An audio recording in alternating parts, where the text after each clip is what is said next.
And I'll be starting our action in 1, 0, go.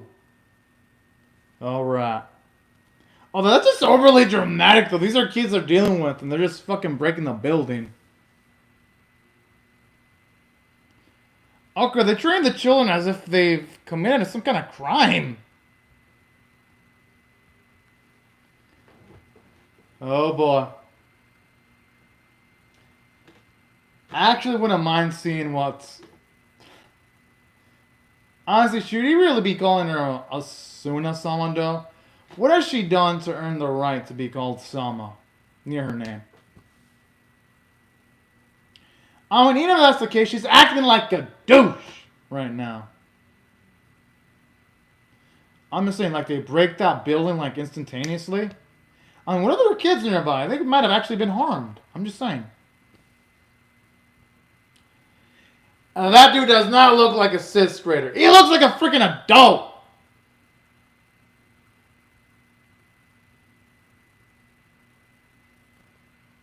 I wouldn't be surprised if this boy utilizes a bird deck. It wouldn't surprise me one bit.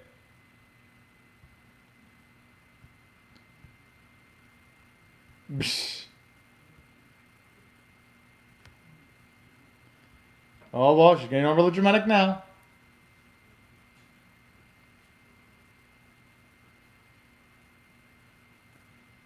Whoa, whoa, whoa! Is she getting off on the machine? It's a machine. I hope she is realizing that.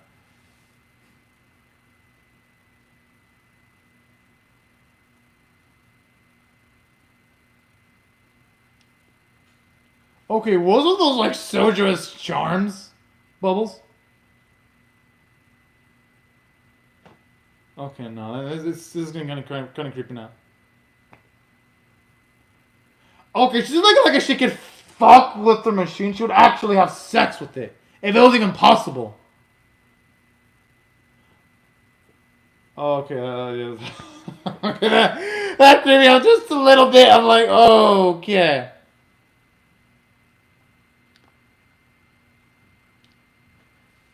Hey, can they do that? Can't they just play a children's card game to decide it? That should resolve everything peacefully. Oh, I've actually want to show y'all the Yu-Gi-Oh merch I've had that I was actually looking for back that I was actually looking for. Actually, I used to buy a lot of Yu-Gi-Oh stuff back in the day. While since I moved around a lot, I don't have my Yu-Gi-Oh cards anymore. This is one of the Yu-Gi-Oh merch stuff I had back in the day. I had this Yu-Gi-Oh the movie. I remember I got it for like the Blue Eyes White Dragon card that was in this. I think it was in this. I don't remember. I remember there being a card, but yeah. Just so that y'all know, because I constantly mention I used to have Yu-Gi-Oh merchandise, but I never really shown it off on a video before. So just hope that answers some question as to whether I had any Yu-Gi-Oh merch. I do. Of course, of the original series, though. Oh, I don't know why. Here we go. I'll just display it here. Oh no, but then it covers the timer. Let me move this. There we go. Okay. I want at least the Tim's beautiful face to show up. There we go. Okay, that's good enough.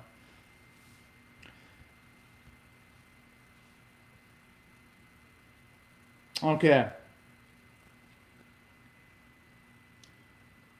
Okay, she's still doing weird things with her machine. Especially like the blushing.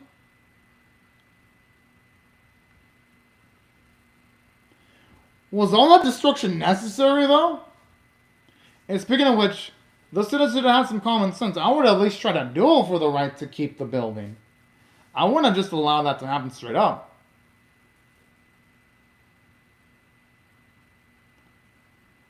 Yeah, but there is such a thing as following tradition too much to a fault.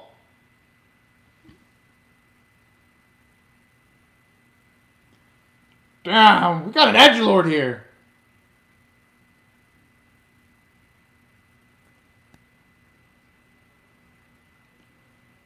At least Lannis understands, though.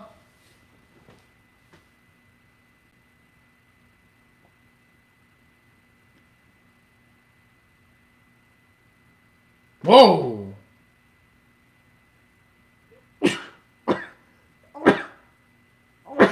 She's probably going to talk smack about this machine, too.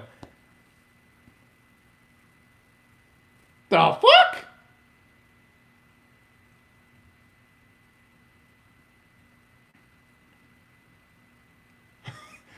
Okay, this woman needs help. And when I mean help, she needs probably a psychiatrist.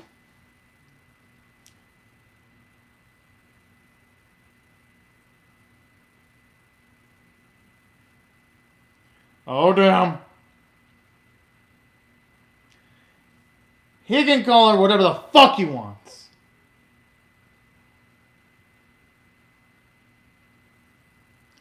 Although the thing is, though, are they going to actually put some sticks behind the duel, or is it just going to be a straight up fun duel? That's going to be the bigger question.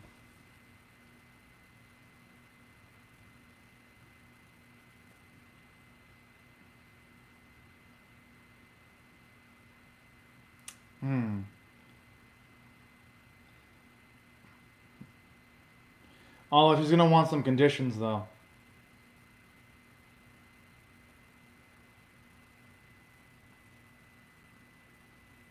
Yeah, and I like how they're utilizing tradition against her. Payback's a bitch. Alright, oh. Thing is, though. Well, then what's Yuga going to give up if he loses, though? Is he going to be forced to join her on their side, or is he going to be forced to stop utilizing rush duels?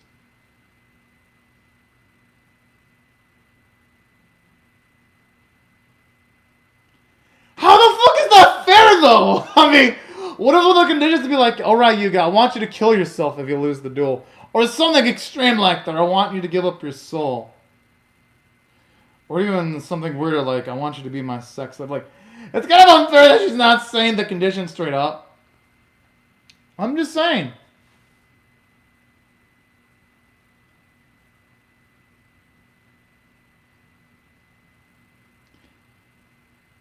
Oh, I was not seeing the little Koreabot.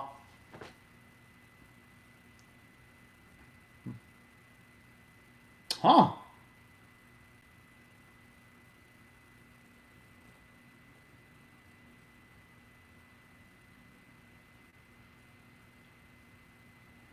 Oh boy.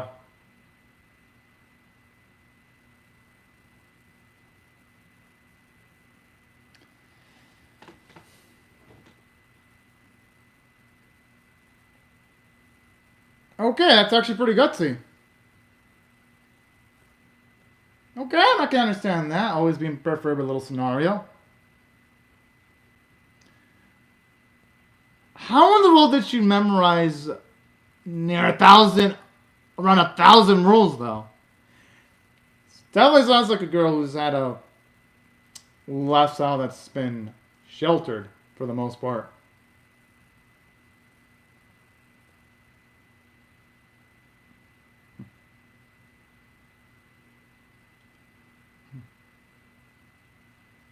Not as that. Another big difference is the fact that you can draw cards until you'll fill up your hand. That's another thing that's got, well, at least that's something that rush duels have going for it.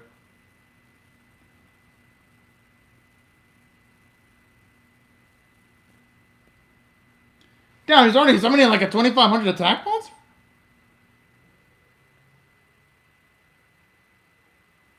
Damn.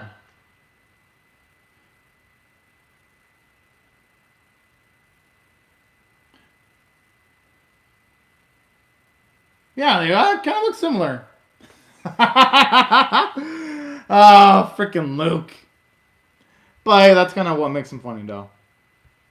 Whenever he has those slight lapses in common sense.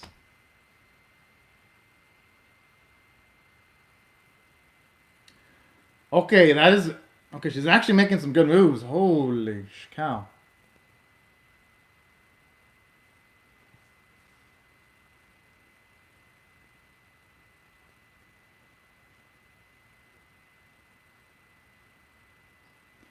Hope for the sake. Oh, yeah, he's going to take a lot of damage.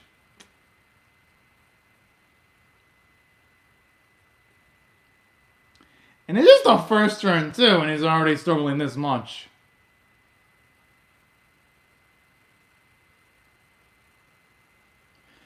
Yuga's probably going to have a, Wait, doesn't he have, like, a Kariba, though? Oh, no, he's Chibi Submitted. What am I saying?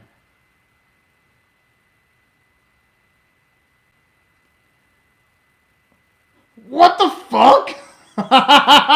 Should I be rooting for Yuga-san?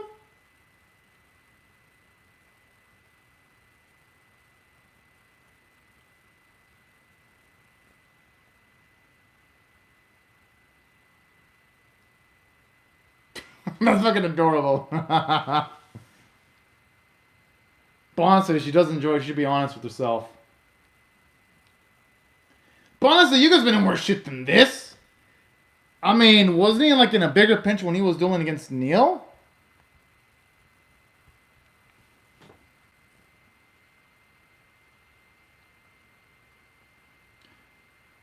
I mean, no use in Asuna hiding it because she was definitely showing that smiley face, at least right before her staff members told her to keep it on the shush-shush.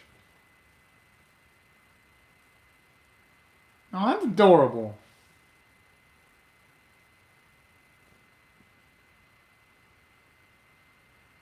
Oh, okay.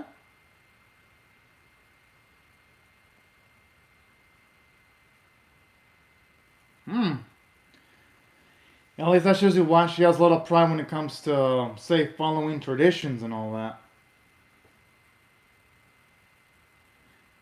Actually, I like this flashback. It gives her some nice, good amount of characterization right here.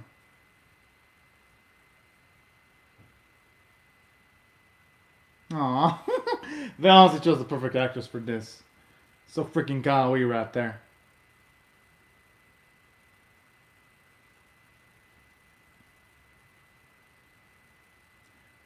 Aww.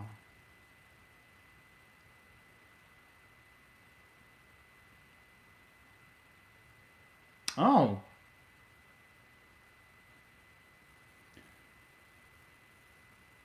Oh, okay.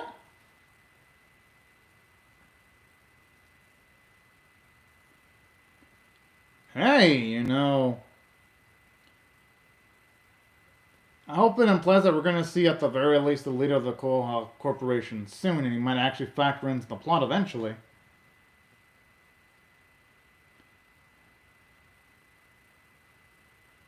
I love two different fan bots right here.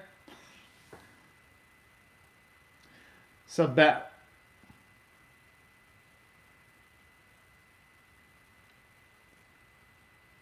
At least now we know why she has antagonistic feelings against drones, then. But at the same time, the technology constantly progresses, though. You can't just stick into the past forever. Sometimes things evolve. It's just the way of life.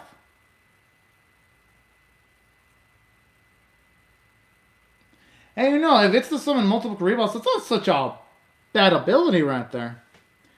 I mean, giving up 500 life points just to summon extra monsters that you contribute to summon feels like a small price to pay.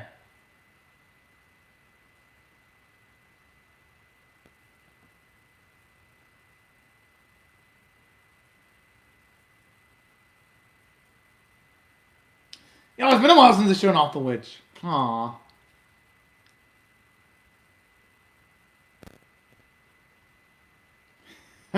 Finally! It's been forever. It's felt like forever since they summoned Seven Roads Magician.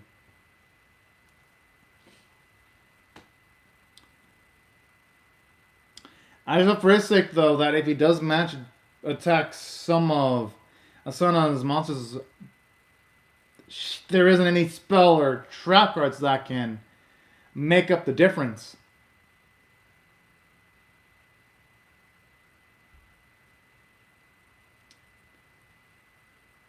Yes! I always love seeing Seven Roads Magician kick some ass.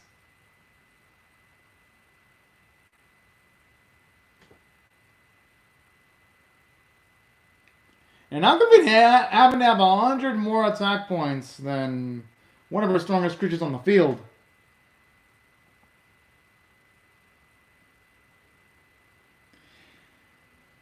It's a shame though that he's have. I mean, yeah, with the ability to be even able to draw multiple cards, it does make it easier to like do tribute summons. Yes, slowly win her over to your side, Yuga.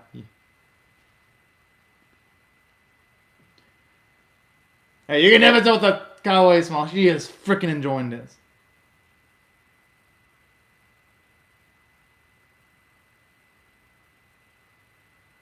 I like how the bird seems sentient, which is like that.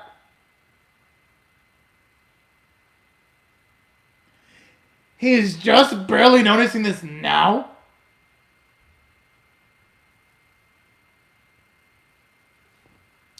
I like how she's talking as if she already thinks she has the duel in the bag.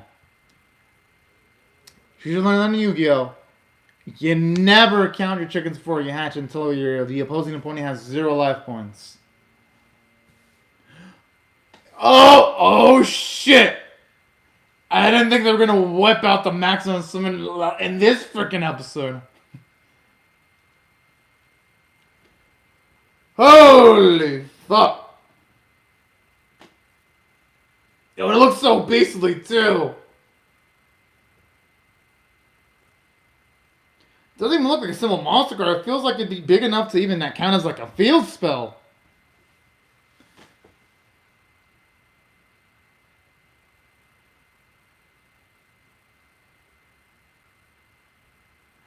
Shit, and if it attacks Yuga's weakest creature, his life points are going to go automatically to 0.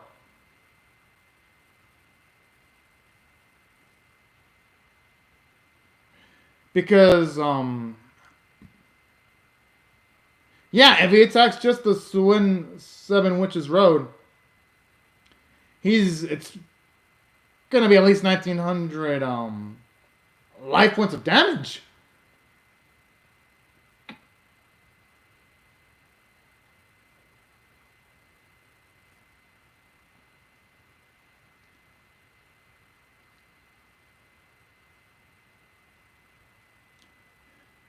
Okay, I wonder what the card is doing.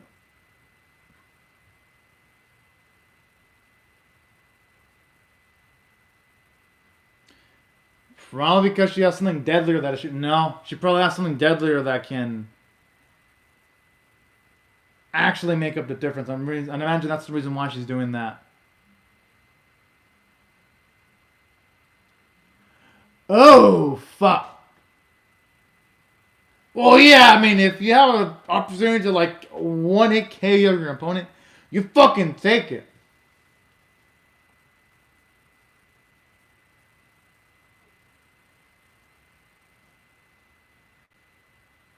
No, but there's no way Yuga's gonna lose. He's probably gonna have a spell or trap card, even a monster with an ability in his hand that maybe he can, like, discard. He can reduce the damage. Or maybe he's actually gonna lose.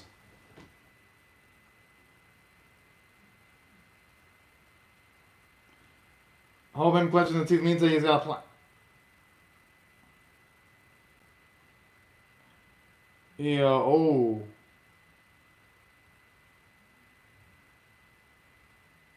What the fuck? Yo, I thought it was like... Oh, wow. Gonna act like some kind of card. It was gonna maybe have a card in his hand that can activate if he discards it at the exact specific moment. Oh, shit.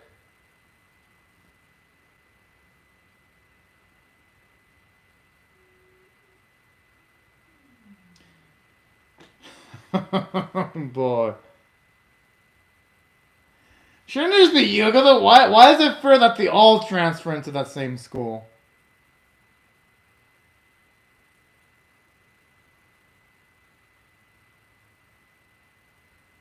I mean, yeah, at least he got to see him again.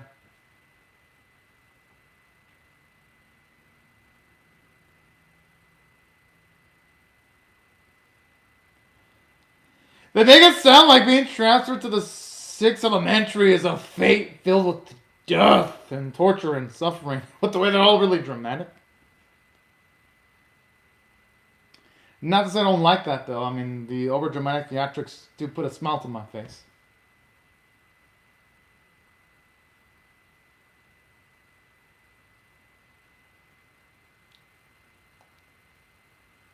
Hmm.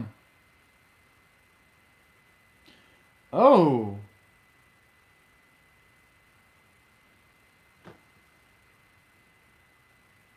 What the hell?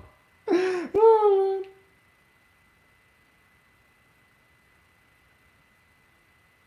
oh, okay, that makes sense. Considering the massive amount of usage of drones in the series. Wait, so he's just gonna randomly become the president? What the fuck? Alright, okay, I mean, I wouldn't mind seeing me become the president of Goha. It would actually make her a lot more prominent in the narrative and all that.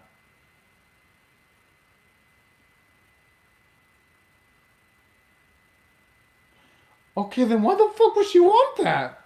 She still needs to take care of her child, so I wouldn't blame her if she said no straight up.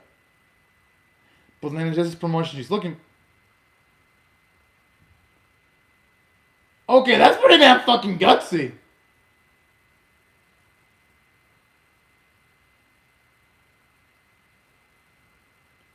Okay, so I'm gonna be the same Mimi anymore because I have a feeling it's probably gonna take over her mind.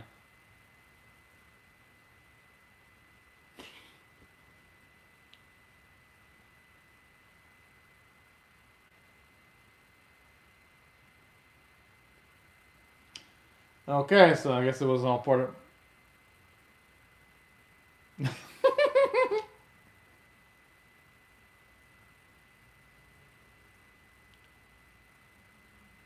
Ah, damn it!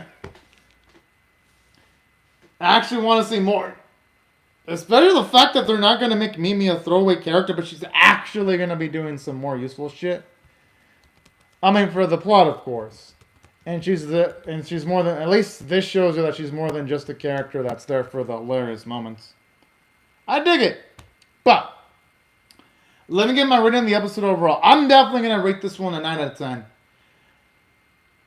Because it has a nice shock factor. Every single time Yuga loses, it's against a character that's actually badass. I can respect that. Because first time he lost against Luke, Lucas cool. And then he lost against Neil. Then he lost against Asana. I actually like this. Because Asana, at least it shows you that she's not a throwaway character. She's actually competent duelist that can fend for herself. And being able to achieve a cool feat like beating Yuga, that gets a lot of credit for me. So that's why I felt from a story standpoint, this episode did pretty darn great. Because I didn't see Yuga losing. I was like, nah, he's going to have a trapper spell card to use. And then when he doesn't have one, I'm like, oh, fuck, never mind. And that's something I like about the series. It's unpredictable in nature, and that's what I did well from a story standpoint. Especially when it promoted Mimi into being the president of the Gohan Corporation. Considering that would have been one of her goals to try to move up into the company. That was actually nice. We actually made some plot progression because aside from all that, they also move into a different area too, the main characters, so I hope that leads into like new experiences and even new backgrounds and nice world building. That's why I thought the setup in this episode was amazing. From a character standpoint, I actually love it. Seeing the hatred of drones from Asana justified too.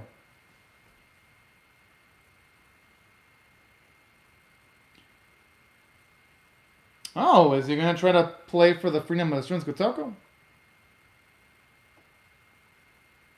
I don't know, man. I don't know. They all look so off with those uniforms.